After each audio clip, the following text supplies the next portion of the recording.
Ever consider that the universe couldn't exist without you? I know that sounds wild, but it's absolutely true. You see, ancient teachings, modern science, quantum mechanics all say the same thing. And it's that the universe is holographic. And the universe is all contained in the one. And the one contains all of the universe. So you yourself is the walking embodiment of all that there is. Sounds amazing, right? Hey, I'm Jonathan Gray. Welcome to this episode. Really excited to dive into this concept. If this is your first time here, we talk about everything from consciousness to creativity, even design, all the things. I am just a student of life, and I'm glad you're here with me.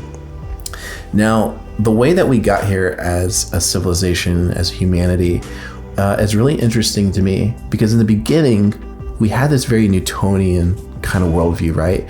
Is that the universe is autonomous and that us and the universe, we can't really affect anything.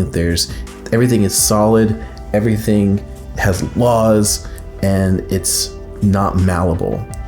What's really, really amazing is that that's completely not true, and that the way the reality actually works is that reality is malleable, that it's fluid-like, and that there's unlimited amounts of potential ready to be unleashed, and that how our consciousness and how we perceive it is really the driving force for that to manifest itself. So the shift from Newtonian to quantum is that was probably the biggest thing about the 20th century. It completely shifted our worldview.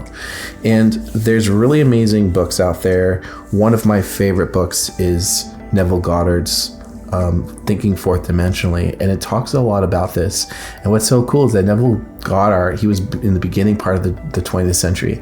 He was way before his time talking about these awesome concepts. And he discusses how the universe responds to our feelings, to our emotions, and to our thoughts, and that we're having a direct conversation with the auric field that's around everything. And I mentioned it's like a field of unlimited potential of all possibilities, and that our internal world is a direct reflection of our outer world. So if you feel confident, if you feel like you're driving towards a goal, if you feel like you are super clear on what it is that you want, the universe will unfold in a way to match that. Now, if you're unsure, if you're insecure, if you're not sure what your purpose is and where you're going, the universe is going to give you more of that.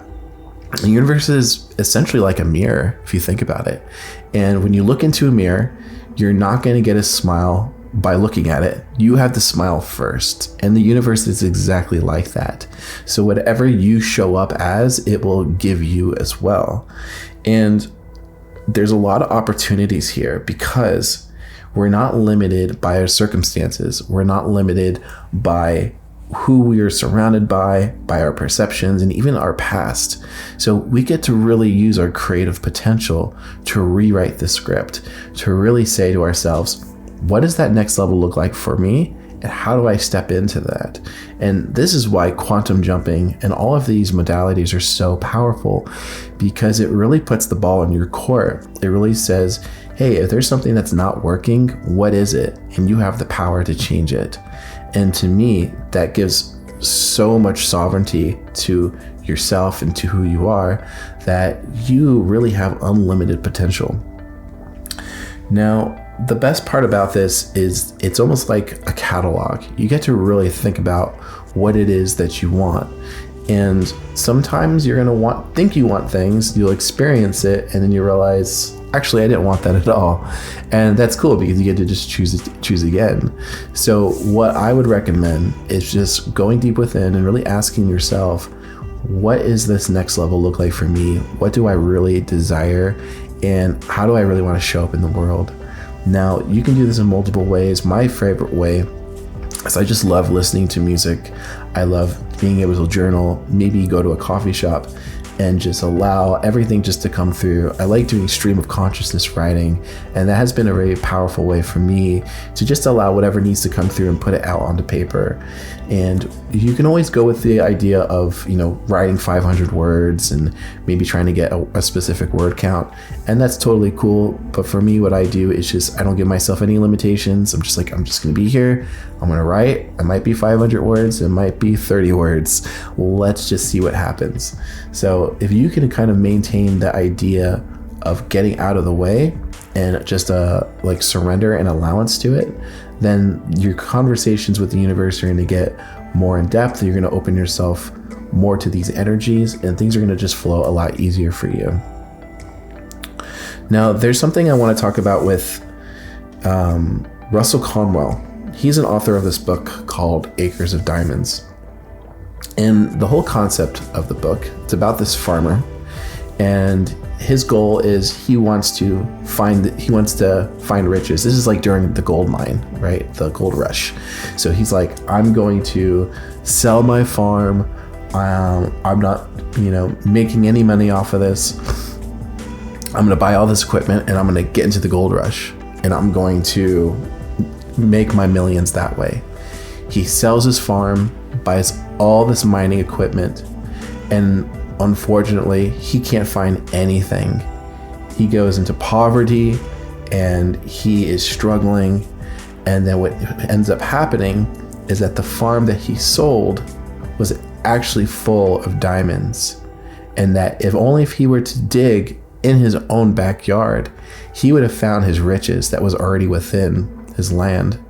So the idea of the story is that you can be searching outwardly to find something that you think is outside of yourself, but in reality, it's already within. It's already there for you. And this is what's so cool about the idea of the holographic universe, in that all of the universe is all contained within the one. So you have direct access to the knowledge. You're basically like the internet within yourself.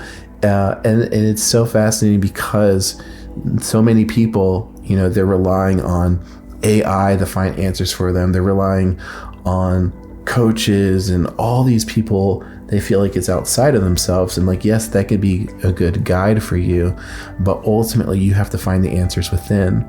And that's why all this teachings really, really try to hammer into people. It's like all the answers are within.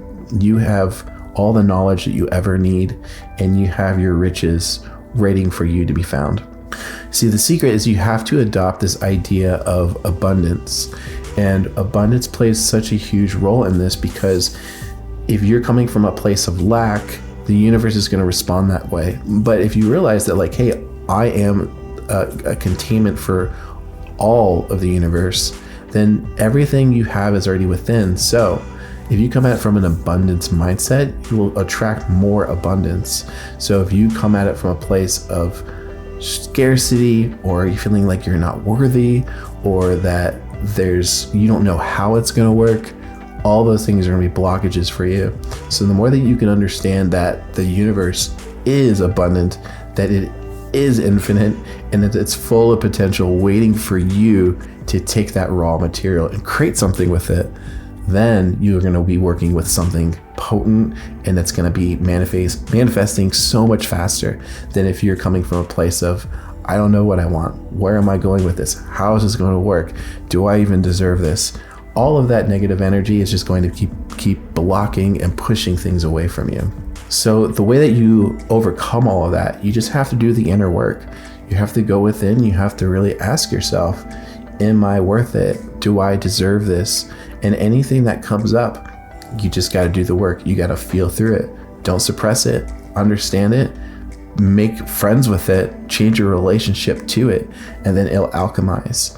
Anything that comes up that is triggering or upsetting, you can't look away from it. You have to work through it. That's the only way this abundance mindset's going to work. But think of it as opportunities. Think of these things as your diamonds, because that's really the gold right there. That's really the treasure, is all of these things that might be perceived as demons or negative thoughts or things that are really scary to you are actually what you need to be searching for. Those are the diamonds in your land. And whenever you are able to find those and clear those off, you'll find something very valuable to you. The more that you keep doing that, the more easier it's going to get, the deeper it's going to go, and the faster things are going to manifest for you. So that is such a key component that a lot of people I don't see talking about, is that dark work, that shadow work, all of that is such an important part of your evolution. You can't just be love and light. You can't just be rainbows. You have to really do that deep work, and you have to really sit with yourself and sit with that part of yourself, because it needs all of you in order to step into this, not just half of you, not just a part of you. It needs all of it. And you have to really embrace even that part of yourself, because if you don't, then it's not going to work. So next time that you look in the mirror, remember these concepts. Smile.